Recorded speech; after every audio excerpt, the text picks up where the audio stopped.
Ever wondered what a world without sound would be like? Imagine, if you will, a universe of silence.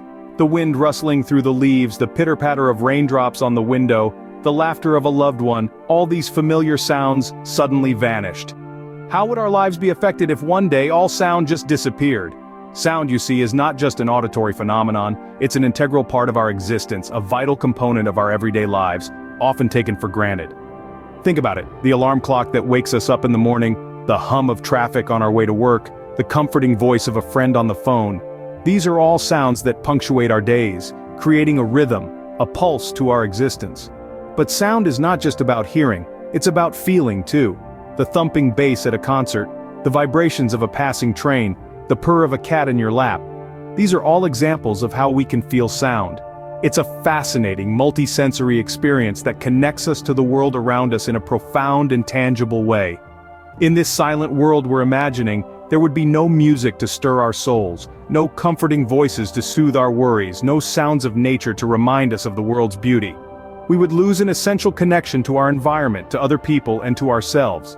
Now consider this. What if sound is not what we think it is? What if our understanding of sound is, in fact, incomplete or even incorrect?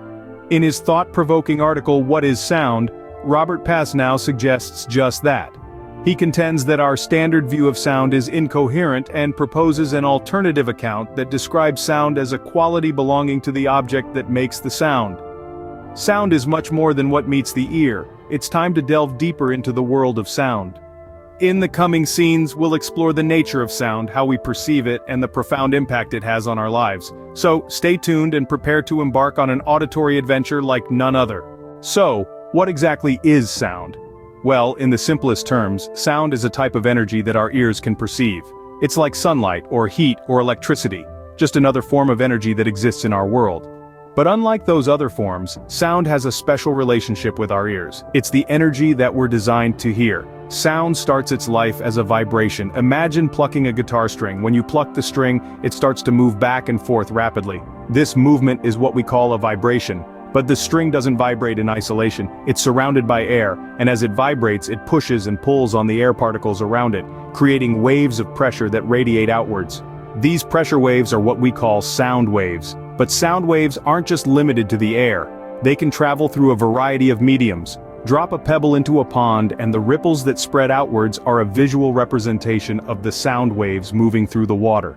Bang on a wall and the vibrations will travel through the solid material of the wall, creating sound waves in the process. The most fascinating part is that these waves, these undulations of pressure, can travel great distances, moving through air, bouncing off walls, echoing through canyons, until they finally reach our ears. And our ears, those incredible organs, are finely tuned to pick up these tiny pressure changes and convert them into electrical signals that our brains can understand.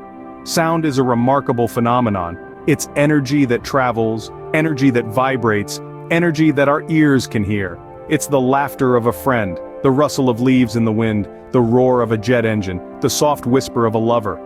It's an integral part of our world, a form of energy that brings life to our surroundings.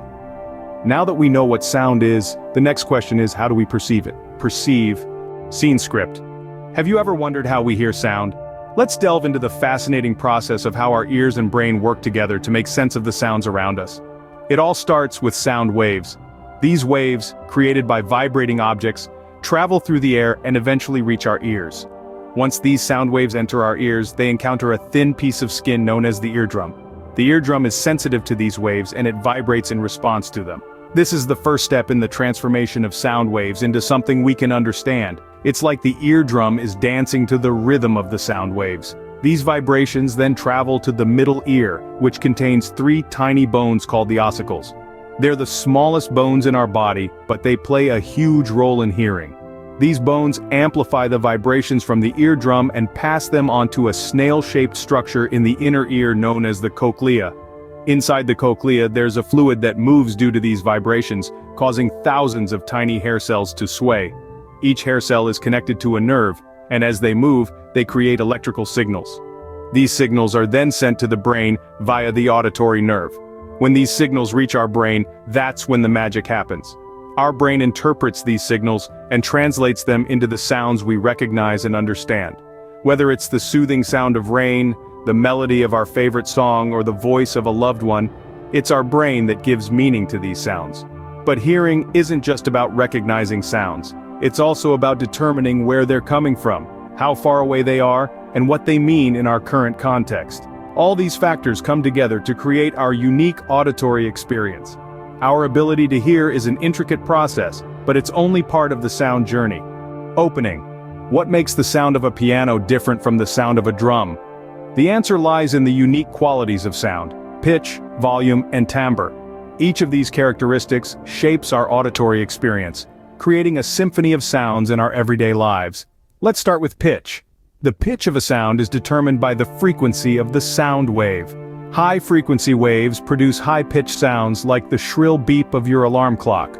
On the other hand, low-frequency waves result in low-pitched sounds, like the deep rumble of thunder.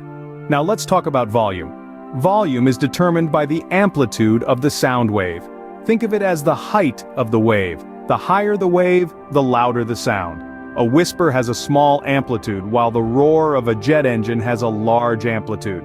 Finally, there's timbre, often described as the color of sound. This is what allows us to differentiate between the same note played on different instruments, say, a violin and a trumpet. The timbre of a sound is determined by the waveform of the sound wave. Complex waveforms produce rich sounds with many overtones, while simple waveforms produce pure tones with fewer overtones. Understanding these qualities of sound allows us to perceive and interpret the world in unique ways. The sizzle of frying food signals that dinner's almost ready. The soothing rhythm of rain on a window pane can lull us to sleep. The joyful chorus of a favorite song can lift our spirits. Closing. Understanding the qualities of sound helps us appreciate the richness and diversity of the sounds around us. So the next time you listen to your favorite song, or hear the wind whistling through the trees, remember the intricate dance of pitch, volume, and timbre that makes each sound unique. How does sound influence our lives? Sound has a profound influence on our lives. It's like a secret language that speaks directly to our emotions. A soft melody can soothe us after a long day, while a sudden loud noise can startle us, instantly triggering a response. Sound also shapes our perception of space. Think about the echo in a large cathedral, or the intimate hush of a small room. These sonic cues help us understand and navigate our environment. Moreover, sound can also impact our physical health. Continuous exposure to loud noise can lead to stress, sleep disturbances, and even hearing loss. On the flip side, therapeutic sounds such as white noise or calming nature sounds can aid in relaxation and sleep. And let's not forget the role of sound in art. In films, sound effects and music heighten the drama and guide our emotional response. In music, different rhythms and melodies can evoke a wide range of emotions, from joy to sorrow, excitement to tranquility. Sound has the power to move us, to heal us, and to connect us with the world around us. We started with a simple question: what is sound? We journeyed through a world without sound, delving into its very essence. We discovered that sound is more than just a vibration. It's an intimate dance between the object creating the sound and the medium carrying it. It's a quality that belongs not just to the air around us, but to the very source of the sound itself. We then explored the magic of our ears, those intricate instruments that translate these vibrations into something we can perceive and understand. We learned about the qualities that define sound, from its pitch and volume to timbre and duration, and how these elements come together to create the rich tapestry of sounds we experience every day. But sound is more than just a sensory experience. It has the power to influence our emotions, to communicate, to inspire, and to heal. It is an integral part of our lives, shaping our interactions, our environments, and our very perception of the world. Next time you hear a sound, remember, it's not just noise, it's a symphony of science and sensation. This is Jimmy from Animate Learn Central signing off. Stay curious, stay informed, and never stop learning.